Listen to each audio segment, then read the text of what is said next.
The Story of Civilization, Part 2, The Life of Greece, being a history of Greek civilization from the beginnings and of civilization in the Near East from the death of Alexander to the Roman conquest, with an introduction on the prehistoric culture of Crete by Durant, Chapter 13, The Morals and Manners of the Athenians, Section 3, Externals. The citizens of Athens in the 5th century are men of medium height, vigorous, bearded, and not at all as handsome as Phidias's horsemen. The ladies of the vases are graceful, and those of the stelae have a dignified loveliness, and those molded by the sculptors are supremely beautiful. But the actual ladies of Athens, limited in their mental development by an almost oriental seclusion, are at best as pretty as their Near Eastern sisters, but no more. Well, what is favored in terms of beauty it varies per culture.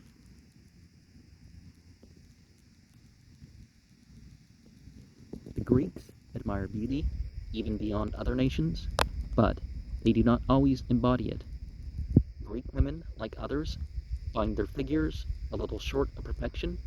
They lengthen them with high cork soles on their shoes, pad out deficiencies with wadding, compress abundances with lacing, and support the breasts with a cloth brassiere. Some self-righteous Christian woman that sometimes comments on my stuff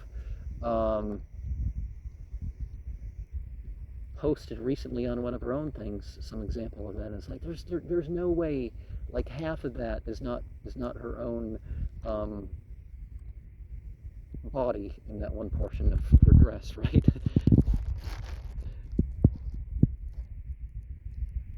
Plutarch tells a pretty story of how an epidemic of suicide among the women of Miletus was suddenly and completely ended by an ordinance decreeing that self-slain women should be carried naked through the marketplace to burial.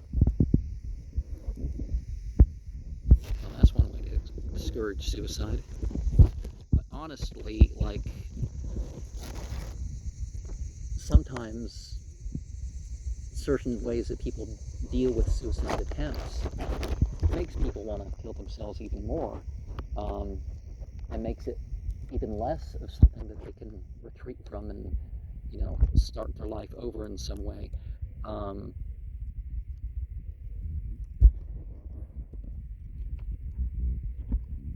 The hair of the Greeks is usually dark. Blondes are exceptional and much admired. Many women and some men dye their hair to make it blonde or to conceal the greenness of age. Both sexes use oils to help the growth of the hair and to protect it against the sun. The women, and again some men, add perfumes to the oil. One difference that Islam has is that you're not allowed to dye things black if that was your hair color as you get older. To cover the gray, you're supposed to. Both sexes and on pilgrimage you don't have perfumed oil, neither male or female. Both sexes in the 6th century wore the hair long, usually bound in braids around or behind the head. In the 5th century, the women varied their coiffure by knotting the hair low on the nape of the neck, or letting it fall over the shoulders or around the neck and upon the breast. The ladies like to bind their hair with joyous ribbons and adorn these with a jewel on the forehead. After marathon, the men begin to cut their hair. After Alexander, they will shave their mustaches and beards with sickle-shaped razors of iron, because being clean-shaven is essential to fascism, right? And if all you are is a military culture, then,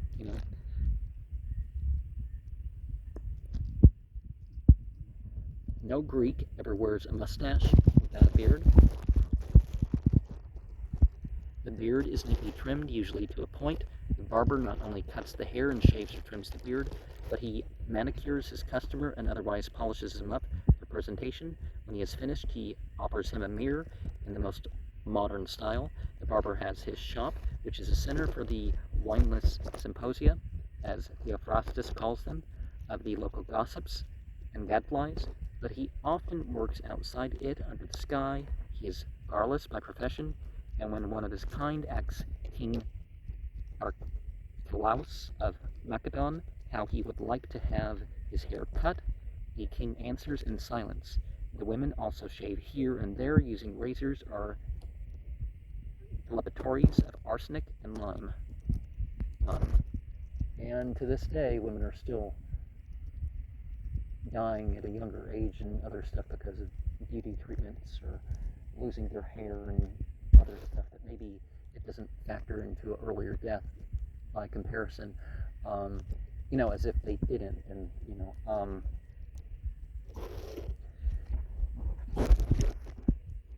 Plutarch tells a pretty story of how an epidemic of suicide among the women of Miletus was suddenly and completely ended by an ordinance decreeing,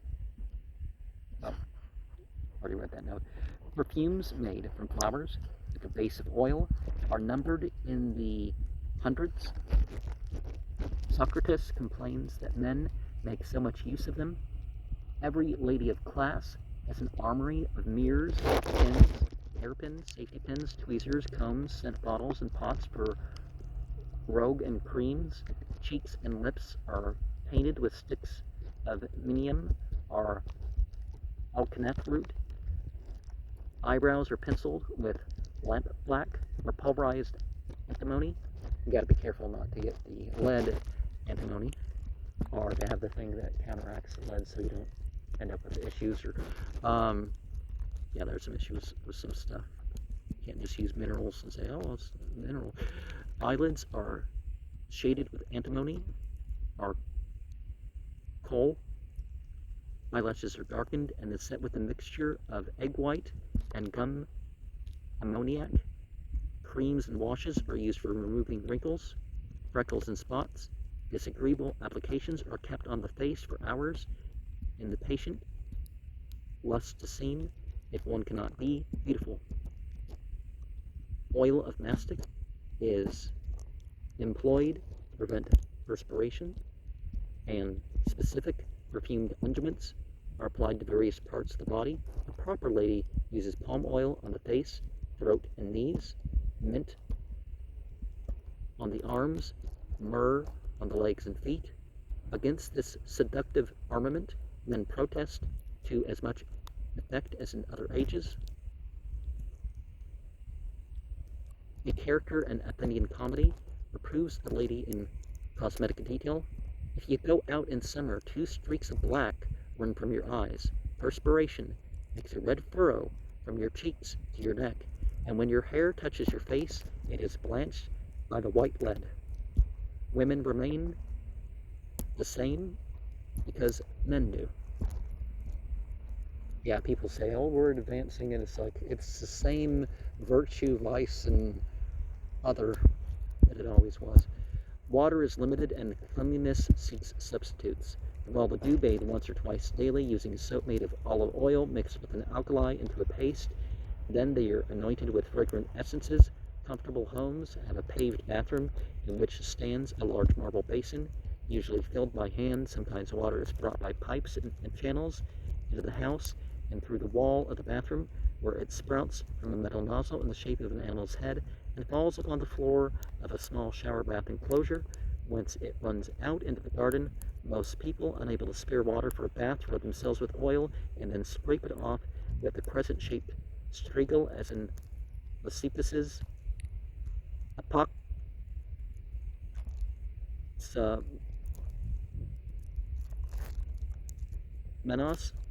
epoxy amenos. That can't be the right way to say it. Amenos. I don't have Greek characters with this because I can read Greek, but I can pronounce it anyways. The Greek is not fastidiously clean. His hygiene is not so much a matter of indoor toilet as of abstemious diet and an active outdoor life. He seldom sits in closed homes, theaters, churches, or halls. rarely works in closed factories or shops. His drama, his worship, even his government proceed under the sun, and his simple clothing, which lets the air reach every part of his body, can be thrown aside with one swing of the arm for a bout of wrestling or a bath of sunshine. And it's important to distinguish some things, like how, you know, that the acts of worship required to live a religious life, one of the great things in this era is they can be done everywhere. It may be better to do them in what would be called a temple, but Greek dress consists essentially of 2 squares of cloth, loosely draped about the body and seldom tailored to fit the individual. It varies in minor detail from city to city, but remains constant for generations. The chief garment at Athens is for men and the chiton, or tunic, for women the peplos, or robe, both made of wool. If the weather requires it, these may be covered with a mantle, himation, or cloak, chlamys, suspended like them from the shoulders and falling freely in these natural folds so that please us. In Greek statuary in the 5th century, clothing is usually white. Women, rich men, and joyous youths, however, go in for color, even for purple and dark red, which would be notably expensive, right? And colored stripes, embroidered hems, and the women may bind a colored girdle about the waist. Now, in the Islamic world, there's limits to color. For example, some of the yellows, reds, and purples, those categories would not be allowed. But it's the dyeing with blood, it's the dyeing with saffron that is not allowed. It's not, just the colors forever, right? And of course, blue would very often be dyed from blood, right? Hats are unpopular on the ground, that they keep the moisture from the hair and so make it prematurely gray. The head is covered only in traveling, in battle, and at work under the hot sun. Women may wear colored kerchiefs or bandouks. Workers sometimes wear a cap and nothing else.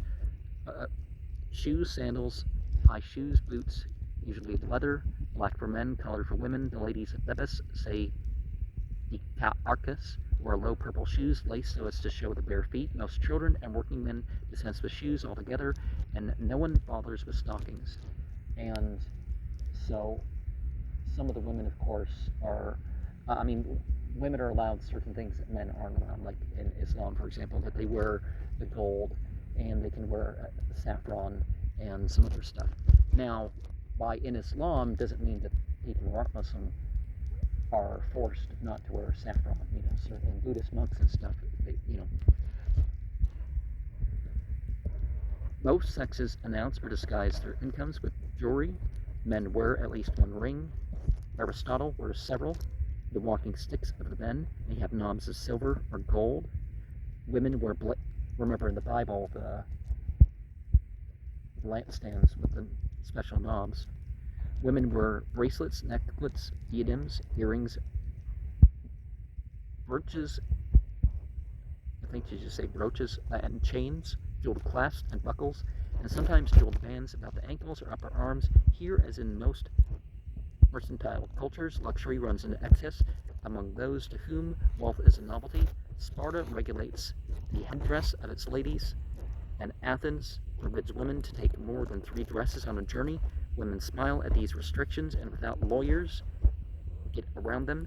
They know how that to most men and to some women, dress makes the woman, and their behavior in this matter reveals wisdom gathered through 1,000 centuries. Now, if people say that something's wrong or not allowed or whatever, it doesn't mean that people are necessarily stopped from doing it. That's the case too. That's why people are afraid of Sharia, is that Islam has a bunch of rules that aren't enforced upon the population. It's a code of right and wrong, and it's up to God to judge almost everything about Sharia by comparison. But people are afraid that they're going to enforce all that stuff on the people. It's like never have they ever